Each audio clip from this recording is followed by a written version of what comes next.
स्वागत है दोस्तों आपका डीआरडी के सर यूट्यूब चैनल में। आज हम लोग पढ़ने वाले हैं क्लास 10 का साइंस केमिस्ट्री पार्ट 1। ये जो वीडियो है जीरो टू हीरो वाला, जिन बच्चों को कुछ भी नहीं अब तक समझ में आया है केमिस्ट्री में, ठीक है, यदि केमिस्ट्री से आपको डर लग रहा है, केमिस्ट्री से घबराहट हो रहा है, इस वीडियो को देखने के बाद आपका जो डर है ना वो बिल्कुल समाप्त हो जाएगा।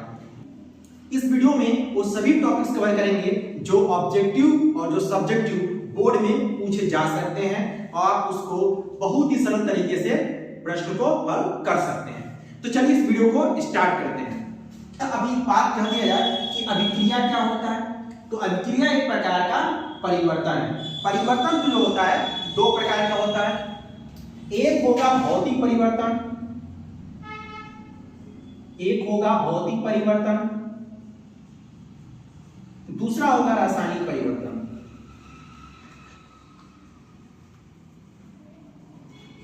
दूसरा क्या होगा? रासायनिक परिवर्तन। अच्छा, भौतिक परिवर्तन में क्या होता है? आकार व संरचना, आकार व संरचना में क्या हो जाए? परिवर्तन हो जाए, लेकिन गुण क्या हो? समान हो। गुण क्या हो? समान हो, उसे हम कहेंगे भौतिक परिवर्तन। ठीक है, जैसे सलाद काटना, जैसे आपने देखा होगा गाजर हो गया, मूली हो गया, आप किसी भी आकार में काट दीजिए, लेकिन उसका जो स्वाद होगा वो एज इट वैसे ही रहेगा। ठीक है, अब बात करेंगे रासायनिक परिवर्तन क्या होता है। तो रासायनिक परिवर्तन में क्या होता है? आकार और संरचना के साथ साथ वह संरचना के साथ गुण का भी परिवर्तन हो जाए। गुण का भी क्या हो जाए? परिवर्तन हो जाए, उसी हम कहेंगे रासायनिक अभिक्रिया कहेंगे। यानी जो अभिक्रिया है एक प्रकार का परिवर्तन है। अच्छा, भौतिक में क्या होता है? भौतिक जो अभिक्रिया होता है, हम उस पदार्थ को पुनः अवस्था में प्राप्त कर सकते हैं, लेकिन रासायनिक अभिक्रिया होने के बाद हम पुनः उसी अवस्था में प्राप्त नहीं कर सकते। जैसे कागज का जलना, दूध का फटना, दूध से दही होना, किसी वस्तु का सड़ना, ठीक है, लोहे पर जंग लगना, ये क्या है? रासायनिक परिवर्तन है। तो आई होप इतना आपको समझ में आ गया होगा। अब बात किया जाए कि रासायनिक अभिक्रिया किसे कहते हैं, यानी केमिकल रिएक्शन किसे कहते हैं। तो बोलेंगे जब एक या एक से अधिक पदार्थ परस्पर क्रिया करके नए पदार्थ बनाते हैं, उसे हम रासायनिक अभिक्रिया कहते हैं। आइए, हमने जैसे बोला कि एक या एक से अधिक, ठीक है, तो देखिए नीचे देखिए कैल्शियम कार्बोनेट है। जब इसको हम लोग गर्म करेंगे ना तो क्या बनेगा? ये बनेगा कैल्शियम ऑक्साइड प्लस CO2। यहां पर एक ही था, लेकिन जब गर्म किया गया तो क्या हुआ? ये दो भाग में टूट गया। अच्छा, अब एक से अधिक, यहाँ देखिए यहाँ पर मैग्नीशियम है और ऑक्सीजन है। जब मैग्नीशियम ऑक्सीजन से क्रिया करता है तो क्या बनाएगा? मैग्नीशियम ऑक्साइड बनाएगा। तो यहां पर देखा आपने, ये हमारा रासायनिक अभिक्रिया के उदाहरण हो गए। अब बात करेंगे कि कैसे जानेंगे किसमें रासायनिक अभिक्रिया हुआ है या नहीं। तो उसके लिए देखेंगे रासायनिक अभिक्रियाओं के अभिलक्षण, यानी कैरेक्टरिस्टिक ऑफ केमिकल रिएक्शन। अब जो रासायनिक अभिक्रिया के जो अभिलक्षण होते हैं बच्चों, वो कितने होते हैं? 5 होते हैं। पहला हो जाएगा गैस का निकलना। जब हमारा जिंक ना स्थान सल्फ्यूरिक अम्ल से क्रिया करता है तो जिंक क्या करता है? हाइड्रोजन को विस्थापित कर देता है, और विस्थापित करने के बाद ये खुद अपना स्थान ले लेता है और बन जाता है जिंक सल्फेट बनाता है, और यहाँ पर हाइड्रोजन गैस क्या होता है? रिलीज हो जाता है, निकल जाता है। तो देखा, गैस का निकलने का उदाहरण हो गया। अब आगे बात करेंगे अवक्षेप का बनना। अवक्षेप का बनना कैसे किसे कहते हैं भाई? देखो, जब दो केमिकल को रिएक्शन कराते हैं और उसमें क्या होता है, उसी जल में एक ठोस चीज में ले जाए ना, उसे कहेंगे अवक्षेप कहेंगे। क्या कहेंगे? अवक्षेप। अवक्षेप का जो पहचान होता है तो नीचे दिखाते हैं। तो यहाँ देखिए, लेड नाइट्रेट का जब क्रिया कराएंगे पोटेशियम आयोडाइड से तो क्या होता है? यहाँ पर प्राप्त होता है लेड आयोडाइड और प्राप्त होगा पोटेशियम नाइट्रेट। तो यहाँ देखिए मैंने कुछ लिखा होगा, देखो AQ से होता है एक्वा होता है ना, जली। तो जो जली वाले जो चीज होते हैं ना उसे क्या लिखेंगे, AQ से रिप्रेजेंट कर लेंगे। तो देखियो यहाँ ये भी जली चीज है, ये भी जली है। यहाँ पर क्या हुआ, ठोस प्राप्त हुआ ना, S पर सॉलिड हो जाएगा। यहाँ पर भी ये जली भाग है तो इसे एक्वा दिखाएंगे, ठीक है। अभी रिप्रेजेंट कैसे करते हैं, इसका चिन्ह क्या होता है, किस प्रकार से अवस्था का, किस प्रकार से गैस का, किस प्रकार से अवक्षेपण का, इसे हम लोग आगे देखेंगे। आगे बढ़ते हैं। रंग में परिवर्तन, रंग में भी परिवर्तन होता है। देखिए रिएक्शन करने के बाद जो लेड आयोडाइड प्राप्त होता है ना बाबू, इसका रंग कैसा हो जाता है, पीला हो जाता है। ताप में परिवर्तन, देखिए कैल्शियम ऑक्साइड जब किससे क्रिया करेगा, जल से, तो क्या बनाएगा, कैल्शियम हाइड्रोक्साइड, जिसे कहते हैं बुझा हुआ चूना भी कहते हैं। और इस दौरान क्या होता है, उष्मा निकलता है। तो यहाँ पर ताप में परिवर्तन हो गया, ठीक है।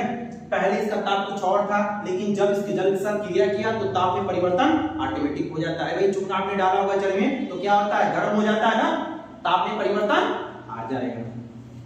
अब बात करेंगे अवस्था में परिवर्तन। अवस्था क्या होता है, ठोस, द्रव, गैस। हालांकि 5 होता है, जैसे आपने पढ़ा होगा BEC है ना, बोस आइंस्टीन कंडेंसेट, और एक प्लाज्मा होता है, जिसका मैंने टॉपिक्स क्लास 9 वाले चैप्टर में मैंने बहुत अच्छे से समझाया है। यदि इसको समझना है तो उस वाले वीडियो को जरूर आप देखें। तो अवस्था में परिवर्तन, ठीक। हाइड्रोजन जब क्या करेगा, ऑक्सीजन से क्रिया करेगा। जब हाइड्रोजन और ऑक्सीजन गैस क्या करेंगे, दो संबंध एक अनुपात में जब क्रिया करते हैं तो क्या बनाते हैं, जल बनाते हैं। अब यहाँ पर देखिए पहले हाइड्रोजन की अवस्था क्या था, गैसीय अवस्था। ऑक्सीजन की कैसी अवस्था था, तो गैसीय अवस्था। जब दोनों क्रिया किए तो क्रिया करने के बाद क्या बन गया, जल। और जहां पे जल बनता है उसको L से रिप्रेजेंट करते हैं, L फॉर लिक्विड। तो इतना आपको समझ में आ गया होगा, तो वीडियो को भी लाइक कर दीजिए। आगे बढ़ते हैं। तो अब हम देखेंगे कि रासायनिक समीकरण किसे कहते हैं। देखिए रासायनिक समीकरण इंग्लिश में बोलते हैं केमिकल इक्वेशन कहते हैं। तो रासायनिक अभिक्रिया में भाग लेने वाले अभिकारकों तथा अभिक्रिया के बाद प्राप्त उत्पादों को सूत्र एवं प्रतीकों द्वारा निरूपित करने को हम क्या कहेंगे, रासायनिक समीकरण कहेंगे। इसको और सरल तरीके से समझने के लिए हमने यहाँ पर कुछ जो शब्द हैं उसको ब्लैक से कर दिया। आप ऐसे कह सकते हो कि जो रासायनिक अभिक्रिया में भाग ले रहा है अभिकारक है, और अभिक्रिया करने के बाद जो उत्पाद उत्पन्न हो रहा है ना, मिल रहा है, उत्पाद जो प्राप्त हो रहा है उसको जिस सूत्र से, है ना, हम जिन सूत्रों से और जिन चिन्हों के द्वारा हम निरूपित करते हैं, दर्शाते हैं, उसे हम क्या कहेंगे, रासायनिक समीकरण। जैसे Mg+O2 MgO, ये क्या हो जाएगा, रासायनिक समीकरण है। देखिए जिंक प्लस H2SO4, है ना, जिंक हो गया और साथ ही सल्फ्यूरिक अम्ल हो गया, यहाँ पर दिखाया गया है। ये भी हमारा क्या है, रासायनिक समीकरण है। अब हम बात करेंगे कि रासायनिक समीकरण का क्या महत्व है। तो कि अभिक्रिया में कितने तत्व भाग ले रहे हैं और अभिक्रिया के बाद प्राप्त हो रहे तत्वों की संख्या क्या है। तो अभिकारकों और उत्पादों की जो तत्वों की जो संख्या होता है ना, वो बदला देता है, ठीक है। अब इसके साथ ये जानेंगे, देखिए अब इस संख्या के द्वारा हम तय करते हैं। देखिए यानी इधर का जितना, देखिए तीर के पीछे वाला जितना है ना, ये अभिकारक होगा, तीर के आगे वाला जितना होगा उसे उत्पाद कहेंगे, ठीक है। अब देखिए यदि अभिकारकों की संख्या और उत्पादकों की संख्या या उत्पादों की जो संख्या है यदि बराबर है उसे संतुलित समीकरण कहेंगे, यदि बराबर नहीं है तो असंतुलित समीकरण कहेंगे।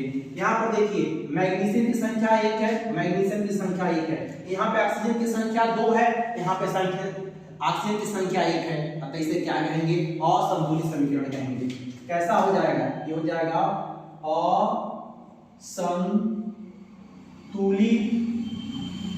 असंतुलित समीकरण हो जाएगा, ठीक है।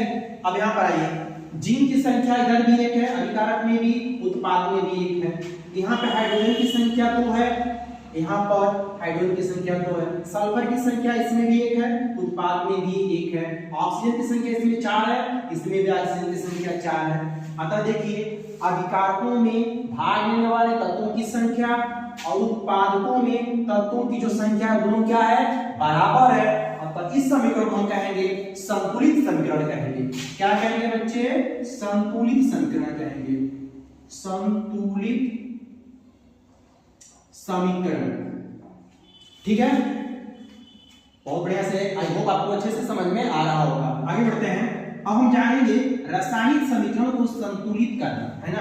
यदि मान लीजिए कोई रासायनिक समीकरण आपको दे देता है और कह दे इसको संतुलित समीकरण बनाइए, तो कैसे बनाएंगे, आइए देखते हैं। यहाँ पे फेरस है, यहाँ पे H2O है और यहाँ फेरस H2O है और यहाँ पर देख रहे हैं यहाँ पर फेरस की जो संख्या है पर 3 है, ऑक्सीजन की संख्या पर 4 है, तो ये क्या असंतुलित है या कि संतुलित है, असंतुलित है ना।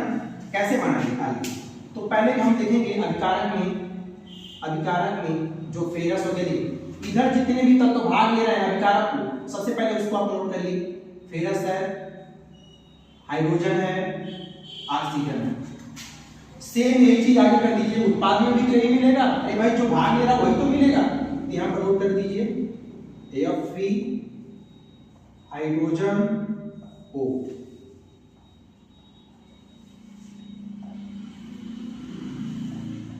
अब देखिए यहाँ पर फेरस की संख्या कितना है, 1 है ना, 1 लिख लीजिए। यहाँ फेरस की संख्या कितना है, 3 है ना, तो 3 लिख लीजिए। हाइड्रोजन की संख्या कितना है, 2, तो 2।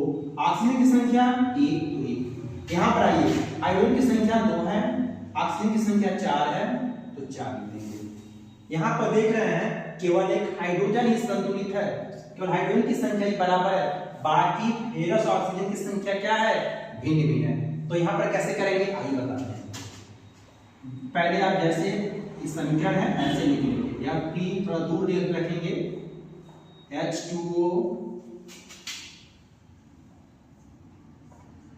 Fe3O4 plus H2,